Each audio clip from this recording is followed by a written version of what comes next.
সুপ্রিয় শিক্ষার্থীবৃন্দ, আজ পর্যন্ত আমরা যে সমস্ত সিম্পল সেন্টেন্স গুলো দেখেছি সেগুলো সবই ছিল জিরান্ড অথবা পার্টিসিপল।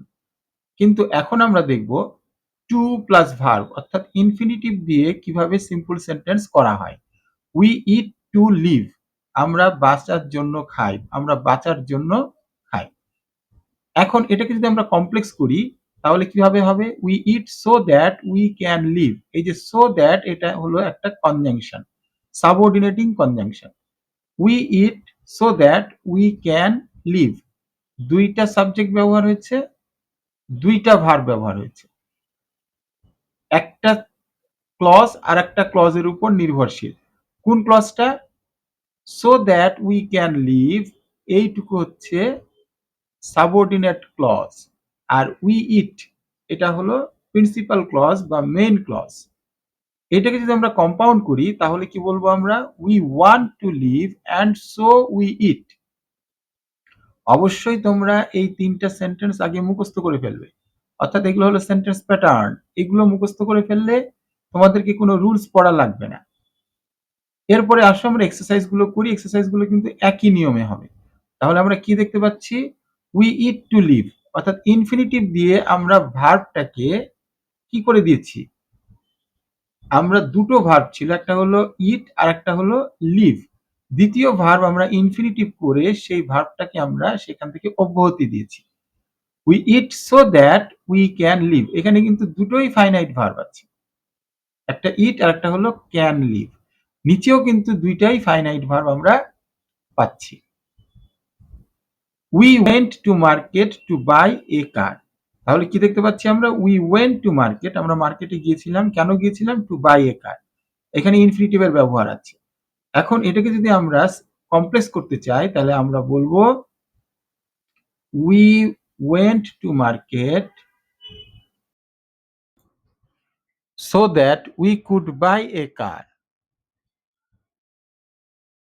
কম্পাউন্ড সেন্টেন্স করব কি করে? we wanted to buy a car, যেহেতু এখানে গো হয়নি, ওয়েন্ট আছে, এই জন্য সেন্টেন্সটা পাস্ট ইনডিফিনিটে আছে। we wanted to buy a car and so we went to market.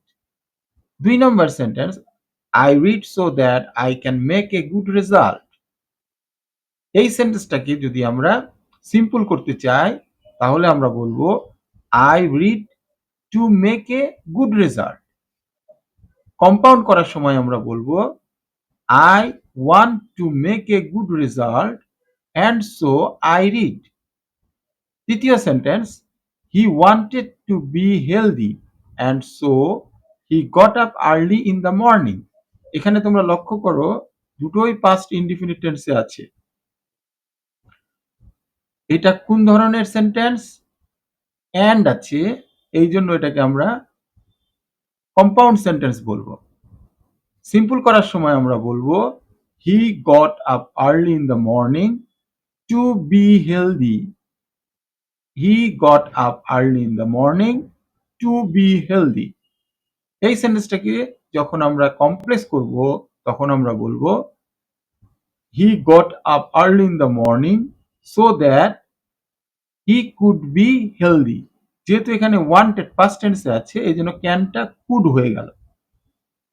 4 নম্বর সেন্টেন্সে হি worked hard to prosper in life. To prosper in life, to prosper, এটা আমরা দেখতে পাচ্ছি ইনফিনিটিভ ভার্ব, আর প্রথম ভার্বটা হলো ফাইনাইট ভার্ব, দ্বিতীয় ভার্বটা টু দিয়ে আমরা ভ্যানিশ করে ফেলেছি।